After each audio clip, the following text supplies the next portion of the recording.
Hey everyone, welcome to a new episode of Marketing Mantra. We have a special guest on our show today, Saikat Pyne from U Incorporation. You must have already listened to his podcast. So, just to give you a brief introduction about Saikat, Saikat is an award winning digital communication specialist and podcaster. Besides his role heading digital communications for one of the largest fintech conglomerates in the world, Saikat is the creative head and host of the U Incorporation podcast, which is a weekly show that brings razor sharp, actionable brand building and entrepreneurial insights from the most badass media founders and content creators from around the world. I like the way you describe the podcast. That's really good. Saikat has also consulted over 40 leading brands, including the likes of Paytm, MX Player, The Times of India, Ghana, and countless other global companies in ways to build and manage their reputations online. In his career, Saikat has been the content brain for marketing and PR efforts across 13 countries, touching billions of lives. His work has earned him some of the biggest global industry honors, and his brainchild, the Paytm blog, has been adopted as an official case study at multiple top media institutes. Saikat, it's such a pleasure to have you on the show. I've been binge listening to all the episodes on your podcast, and you're doing some phenomenal work there. So, thank you for taking the time to be on Marketing Mantra today. Thank you for the kind introduction, Sandeep. Really hyped to be here. Yeah, thanks. So, looking forward to our conversation. So, there's a lot to unpack about your work because you have such a diverse experience. But let's start with your podcast. What I would like to learn is in such a limited time, you have around 30 episodes, if I'm not mistaken, or a little less than 30 Yep. episodes. But you've built Around such 26, if I'm not mistaken.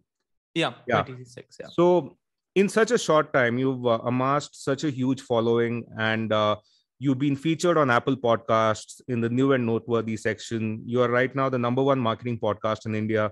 So, Yep. if you can just tell us about your podcast a little, for those of my listeners who have probably never heard your podcast, can you tell us what it is about and why they should listen to it? Sure.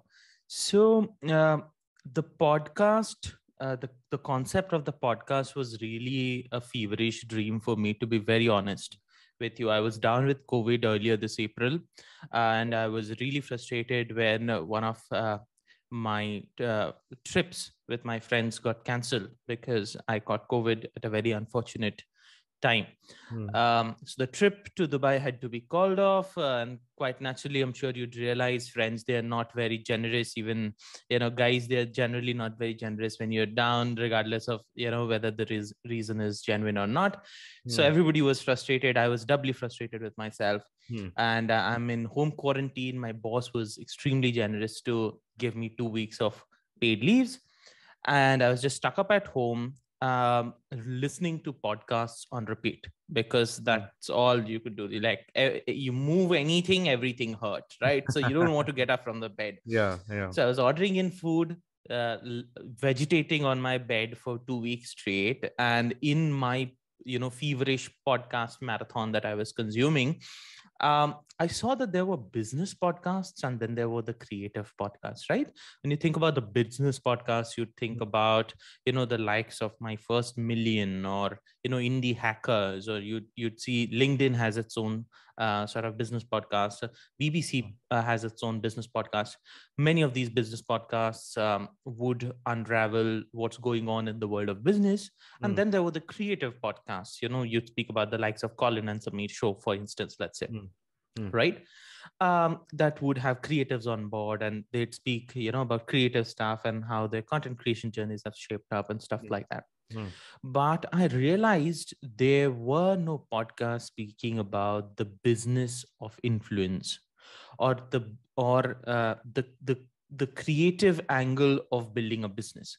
So imagine asking a founder questions like, why did you go about sanctioning this marketing campaign? Because you were not a marketing guy, but this was a very offbeat campaign that potentially spiked the charts for you in terms of customer acquisition. Similarly, imagine asking a content creator only business questions, because a content creator is an entrepreneur as well, right? A content creator is not just a creator, is not just somebody who likes creating content, but is also somebody who's built a business around themselves, at least anybody whose worth their salt is. So creators would get asked these creative, so to say, quote unquote, creator questions, and founders would ask these very boring questions around, what's your, next acquisition plan or expansion plan, some such. Then how about we turn the tables, right? And that's when the You Incorporated podcast was formed. So I just typed out, with shaky hands, a podcast brief on my notes app. And this is what I wrote. I said, imagine if the My First Million podcast and the Colin and Samir show had a baby, while the Indie Hackers podcast was like watching and yelling directions. That's what I want, right? And that's how the You Incorporated podcast, the idea for the You Incorporated podcast came about. I've been very, very lucky, honestly. I didn't realize the potential of the show. And it'd be completely false of me to put it otherwise, right? Yeah. The show really took its shape in some ways based on the feedback we've got from listeners, and now this is what it is. We bring razor sharp and actionable brand building and entrepreneurial insights from the most badass media founders, business leaders, and content creators. And yeah, 26 episodes in, we are still going strong. We've just been featured on the on the Let's Talk Business list, and alongside business celebs, quite honestly. So it's unreal how the show's taken off, and really excited about its future. Yeah, very interesting. And the fact that you acknowledge luck in your success, that's a very humble thing to do. Not a lot of people do that. Even in the success that I've achieved, luck has been a huge factor, and we sometimes underestimate luck, right? And that's something that everyone needs. I know it can be a little deflating to hear that you need to be lucky sometimes, but you put in the work, but luck also plays a role, but you shouldn't wait to be lucky. Sometimes you put in the work. If you're passionate about something and you put it out there, you are going to get listeners, or in your case listeners. But if someone who wants to have a blog, who wants to create a blog today, it would be the same for that person to get an audience. It's all about putting the work out there and selecting your niche. You have to be super specific about what you do, and that's one of the things that you did. I would like to ask you, because the whole podcast scene right now is so cluttered, right? You have so many podcasts in different genres. True crime has recently blown up like anything, right? And it's a genre Right. that everyone listens to, and for some reason there is a podcast popping up every now and then. Also, in like you said, in the business subgenre, marketing subgenre, there's so many podcasts. So what is the secret to your success? You have already spoke about combining two different elements. Has that been the only factor, but or do you have any other marketing secrets behind the success of You Incorporation? Right. So uh, I'll say the day and age where generic broad stroke content would have done well, I think those days are over.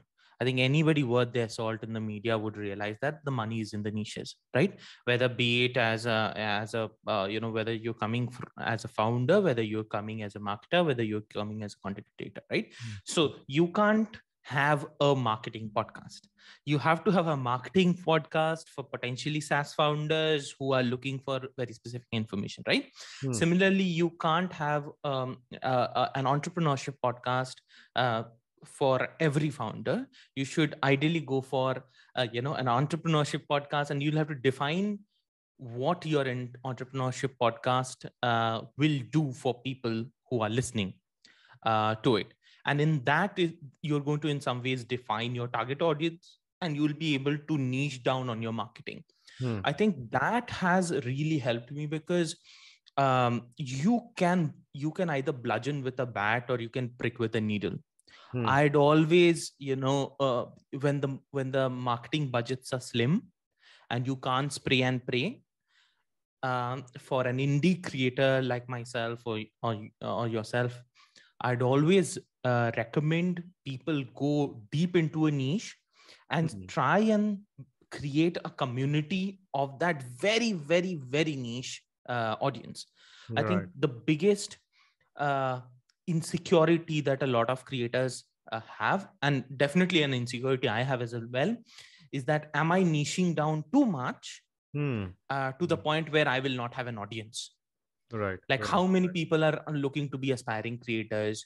How many aspiring founders in the world are there? How many marketers would really want to listen to the show? There are so many marketing podcasts out there. There are so many creative podcasts out there that are likely to invite better guests, right?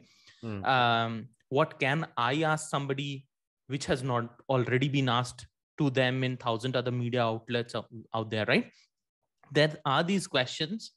The only way to abolish these questions from your mind is for you to realize over time that you would only want to cater to a very specific audience. And regardless of how special you think you are, trust me, there are millions of people out there like you, right? There are billions of people on the planet.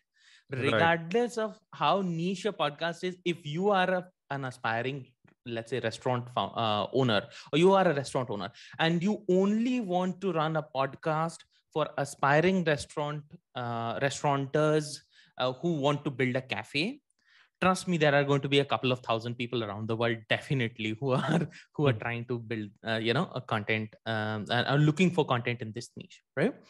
So you have to build something for someone before and not try to run and try and build everything for everybody, because then you'll end up building nothing for nobody. Exactly. Yeah. And that is how, and if that is your content strategy, I think that is one thing. While of course there are multiple marketing hacks that you can set up a WhatsApp blast. You must have a mailing list. For any indie creator must have a mailing list. Don't build your audience on rented land on social media. Don't over index on Instagram and on LinkedIn for somebody like me, let's say. But the fundamental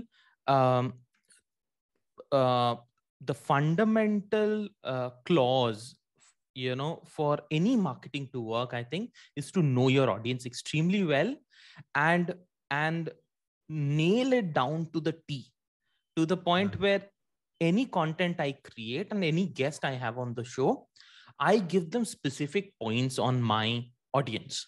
And I tell them, this is my audience. So my audience, just to tell you, my audience, 80% is on iOS devices, 70% is Indian. The rest of it is, from 3 cities. So US, UAE, and Singapore. In my India audience, around 85% are male, primarily millennials, followed by the 45 plus age group. 100% of my traction from across platforms is from metros in India. When I tell somebody this who happens to be interested in my show, if they are not building a product that targets this audience, or they don't want to connect with this audience, they themselves would realize, boss, this might not be the show for me, even if their PR team has sort of pushed them right. And that helps, because when I then create content and share it with them to share with their community, if they identify and realize that we have a shared audience, they are more likely to share that content and templates that I share with them with their audience. And that's primarily on the basis of the primary basis for all of the marketing that I've done, which is the grand total of our marketing budget since our launch is 0 rupees and 0 paise. Right. And all of this is just because I niche down so much on the audience and the kind of content this audience would want to consume. So I just give them what they want, and it saves me the trouble of wanting to invest money into just getting more content to them just to figure out if they want to consume it or not. Right. It's very interesting that you brought up about niching down, right? And I was recently reading. I recently read Derek Siver's book. He talks about catering to 1%. You don't have to Right. cater to everyone. You just have to cater to 1%, and you have to cater to them really, really well. You have to completely understand your audience, understand their problems, understand the questions that they have, and then create content around it, or then create a product around it, right? And that's what he did with CD Baby back in the 90s. This was before PayPal or any of those online payment systems. And and you can imagine the .com era, right? How we Right. used to have dial-up connection and all that. And despite all these obstacles, he created something which people loved, and he was just catering to the indie musicians, right? He didn't want to have Right. big name musicians on his website. And I can see some parallel between what he did back in the 90s and what you're doing right now, 25 years later. Also, from where I am coming from, my blog 99 Signals gets close to 70 to 80,000 visitors a month organically. And I also try to understand my audience, and I'm trying to understand them more and more. And we go one step ahead. We also try to understand the search intent behind each query. So if we are targeting certain keywords, we also try to understand the search intent behind the keywords, right? And that's one good thing about Google. If someone is searching on Google, there is always intent behind those keywords, right? And on social media, let's say you are advertising on social media, on LinkedIn, Facebook, any ad that you have, even if it's super interesting, it's going to be a little intrusive, right? Right. So I could see a lot of parallels between what you are doing and what I'm doing currently at 99 Signals. But when it comes to podcasting, you have really nailed it. And with such few episodes, it's all about quality, right? I mean, it talks about the quality of your episodes. You don't have 500, 600 episodes like Pat Flynn or any of the other content creators out there. You just have 26 right now. I'm pretty sure it's going to grow very soon. But even with such a small list of episodes, you've been able to resonate with your audience. So that's congratulations to you on achieving such milestones. I wanted to talk about this is a personal question that I have, because you are right now head of digital communications at a financial conglomerate, right? I hope we can name the Right. conglomerate. Is that okay if we No, we can't. okay, cool. We I'm can't. pretty sure someone can visit your LinkedIn and find out. So um, you are managing these multiple things, right? And you are doing Hmm. you are involved in so many projects. So for me, Hmm. the personal question would be, what are some of your productivity hacks, especially for content creators, content entrepreneurs, and other solopreneurs out there? Right. So this is something that's very, very close to my heart, Sandeep, because so happened. If you remember, back in the 1970s, 1960s, everybody wanted to be an astronaut, right? Mm. In the 1990s and the 2000s, everybody wanted to be an engineer. In the 2010s, everybody wanted to be an MBA, me included, right? Yeah, So, yeah. there's some amount of blame on me on for most of these, Mm. and then now everybody either wants to be a content creator or a stand-up comedian, or ideally both, right? Yeah, true. Which is not bad, which is definitely more people finding their voice on social media, sharing content that is useful to them or entertaining to people, is something that must be encouraged, because I think everybody in their own way has a creative spirit that has to be that can be kindled, and I think everybody um, has that room to express themselves, whether be it for money, not for money, that's secondary. You can choose to monetize, some people might not choose to monetize.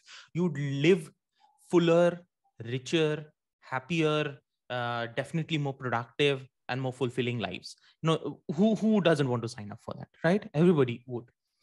But the more I speak with people, as a content guy myself, including my own sister, who's often a guinea pig, because she's really my teenage sister is my guinea pig for what the Gen Z really want, because I'm old that way. I'm close to nearing 30.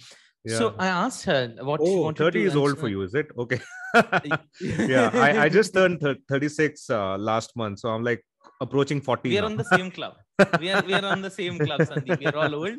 But these young kids, you see, kids these days, and she's 16, and I asked her, and she's going to sit for some of these management entrance exams and whatever. And I asked her what she wanted to do, and she has certain creative inclinations. And he said, "Hey, I have it all figured out." And I said, "Okay, tell me more." She said, "Okay, you see, me and my friends, we've had this conversation, right? Where uh, the moment we get into a college, we are going to buy a ring light and get our dads, like blackmail our dads to get us an iPhone." I said, "Okay, tell me more."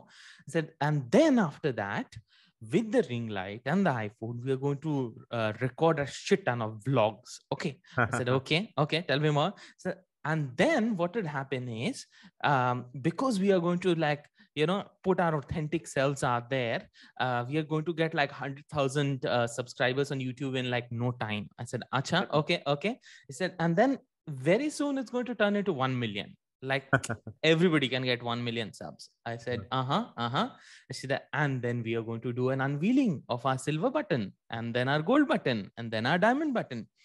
And that's the plan. Like, who wants a corporate job? Like, my God, really? Like, that's such a simp thing to do." And that's another word I learned. It's a very simp thing to do. Okay. And nobody wants a corporate job. Nobody, like, who wants 9 to 5? We'd be creators. We'd make a ton of money, and we'd all live in penthouses, and we'll all be millionaires. That's the plan. We have it all chalked out. We've discussed about this. That's the game plan. I said, "Okay, fair enough." But then that conversation led me on to believe, my God, content creation is the new, I want to be an astronaut in 2022, right? Yeah. When you look at the numbers, 80% of all influencers are micro influencers. 68% of all content creators are part-time creators. Nearly half of all content creators earn little or nothing. And I think 10% or less sort of content creators earn around $100,000 annually. These are, reports by Linktree and a couple of other very respectable sort of agencies who've put this out there, right? The top 1% digital creators make the most amount of money, right? What about the other 99%? Most professions, the top 5%, or even in some cases the top 10%, would make a decent amount of money, just about enough to get by, if nothing else. The rest might be struggling, right? The top 5% of engineers will be making shit ton of money, right? That's not the case with content creation. If you would want to do it full time, that's, a big caveat there, right? Which means there is a huge market for what I call creator employees, where you're doing content creation as a vocation. You're doing it because you would want to. You're doing it as a vehicle to promote your own personal brand, to land better jobs, to build an identity for yourself on the internet, to help bring value to your colleagues, to people within your industry. You're often creating content that is useful, that might be or might not be snackable. That is, in some ways, you're not doing day trading, you're playing in the FTs of content creation. And that's what I recommend to everybody to start, which is play in FDs before you go into the equity markets of content creation. And it's only after you are confident, with index funds in the equity market of content creation, go into picking stocks. That's when you go all in, right? Don't go all in ever. Purely because if you have not tested the waters, you are not sure about whether this thing can pay the bills. Content creation as a sector, as a niche, changes every couple of months. No sector changes. Like if you are a doctor, the human body, the whatever you've read and you've studied, that's not going to change in 6 months, right? Yeah. Certain elements might change. There might be new discoveries. So if you are a creator, this is what I tell you. So let's say something, if you'd want to run something, let's say like a podcast, I'll tell you how I have aligned it, right? In a way where I have a full-time job. I don't have any immediate plans to monetize my content, but I'm still running a podcast that's doing pretty well. How do I do it? Very simple. There are multiple scheduling tools that sync up with your Google Calendar. So there's Calendly, there's Zcal, there are multiple other sorts of free or even paid scheduling tools. All you need to do is do some cold emails, reach out to a couple of people, maybe post on a couple of PR groups, maybe reach out to certain PR teams of certain brands, pitch them your podcast. Some people are going to pick that bet. Schedule a call with the scheduling link to a point where you have the guest relations bit of it automated. Use online forms to get them, to funnel these guests' incoming interest through that funnel, so that you only have people on your show who you intend to have, right? Use something like Google Forms to filter down guests. Have a conversation. Again, you don't need to travel. You could use something like a Zencaster or Zoom to record your show. All you need is to invest like 1,000 or 2,000 rupees in a cheap USB mic. Record your show. Use Zencaster or Audacity, which Audacity is free. Zencaster takes like just about a couple of cents to sort of polish off you can your also content. use Anchor, if I'm not mistaken, because you can definitely, you can record it on your mobile phone itself. You need not even invest. Absolutely. Absolutely. You can record it on Anchor, and once you record it on Anchor, you put the show out on Anchor. On Canva, there are so many templates for podcast covers. Just put your name there, change up the name, put it there, and start creating content. The only issue in content creation is that people feel let down by the numbers on day 1, even day 30, sometimes even day 60 or day 90. If you are in content creation, you should be there for the right reasons, which is you are not there for instant fame. I think that is something you have got to enjoy the process of content creation. The moment you enjoy that and you are able to streamline some of these processes, it is so much easy for you to consistently produce content. Once you start producing content consistently, that consistency in and of itself is going to act as your word of mouth marketing, right? Imagine you have 25 guests. Each of these guests, share their posts about them being on your show with 100 of their, audiences. Now you have reached 25 into 100 number of people without investing even a single penny in Facebook ads and all of that. People invest all of this money and try and look for hacks. Hacks do make sense.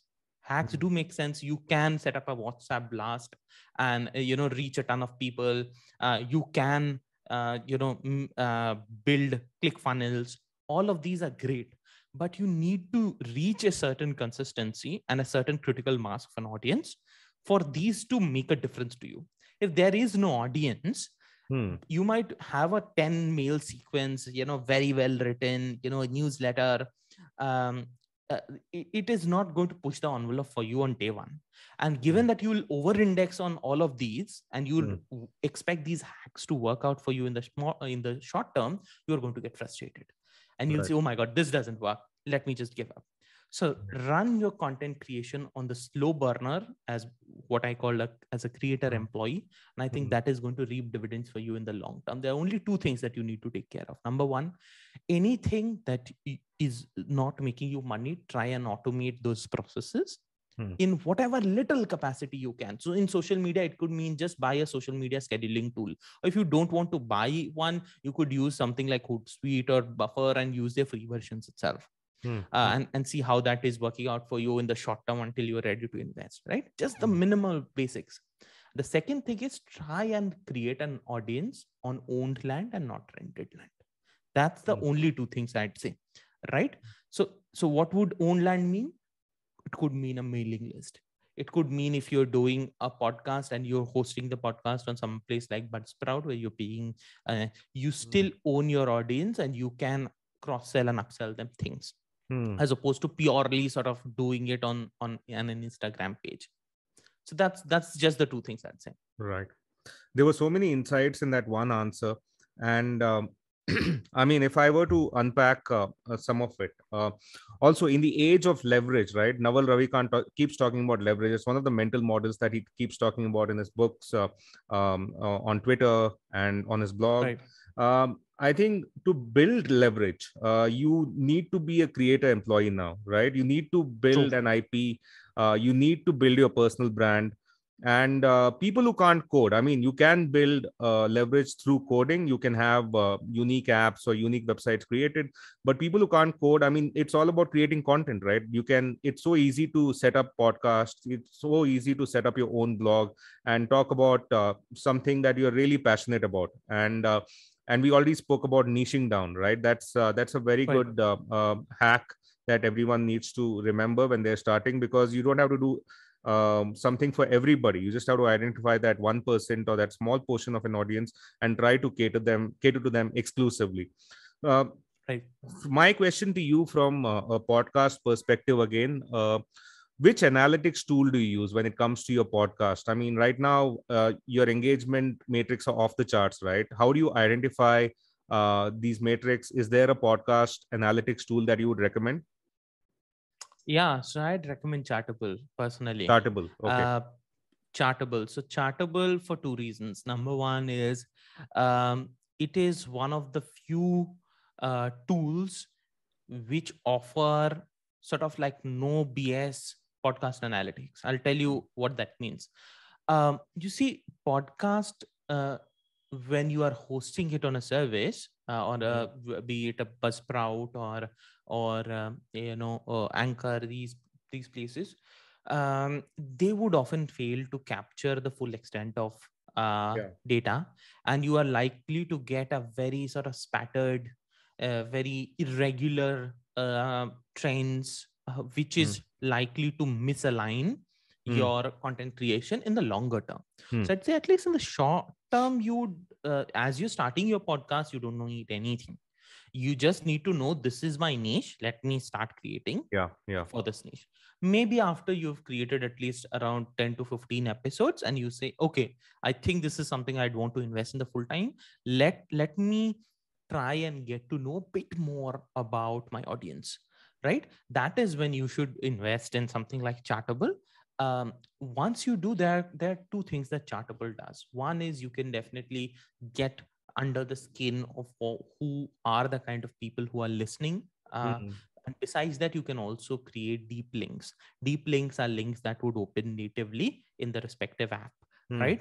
And that can be then used in WhatsApp promotion campaigns and so on and so Right. forth. And Right. these links are also being natively tracked on Chartable, so you can then judge how certain promotional organic content or promotional Yeah. campaigns that you are running are working out for you. Yeah. The reason I asked this question is we spoke about the importance of understanding your audience, right? And Right. analytics is one, portion of the apps that I use, like Anchor and Buzzsprout. It's severely lacking in analytics. So you don't really get to understand Absolutely. your audience. And once you've released a bunch of episodes, let's say you've released 5 to 7 episodes, you need to understand who your core audience is, and then you can tweak your content accordingly, right? And Chartable, as you've suggested, even I had heard that it's the best analytics tool out there for podcasts. Is it worth upgrading to the Absolutely. paid version, or is the free version good enough for new podcasters? I would say the free version is good enough for new podcasters. Hmm. So you could go to Chartable after, like you said, 5 to 10 episodes.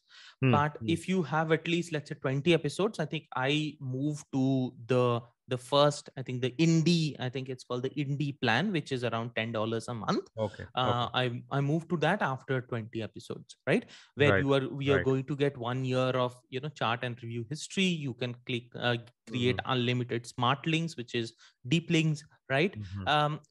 And it is going to be more than enough. You can Hmm. also export your analytics and do things with it, figure out exactly Hmm. where your audience is coming from. So definitely something that I'd say, if you want to take podcasting seriously, over period of time, Chartable is going to be an ally for you, definitely. Okay. Sure. So, Saikat, we have covered a lot of points. I guess new creators or aspiring creators can learn from you and learn from this episode where you shared a few key insights on how they can get started, especially when it comes to starting their own podcast. Um, for all my listeners who are just hearing about you for the first time or learning more about you for the first time, where can they find you online? Right. So I often blog on sakatpyne.com/blog. You Hmm. could definitely find me with a different guest each time on the You Incorporated podcast, Hmm. which is live across 20 plus music and podcasting apps. So, Apple Podcast, Spotify, Amazon Music, Google Podcast, whichever is your favorite music and podcasting app, go check out the You Incorporated podcast. We have some truly amazing guests lined up there for you, whether you are an aspiring founder, a creator, a creative, a marketer. Hmm. We'd have something in there for all of you. So go check it out. It's for free, and we have some great value to deliver. So Fantastic. highly recommend people. Yeah, fantastic. So I'll include all these links in the show notes so listeners can check it out. And Saikat has a very interesting blog as well. So that's like an accompanying piece to his podcast. So do check that out as well.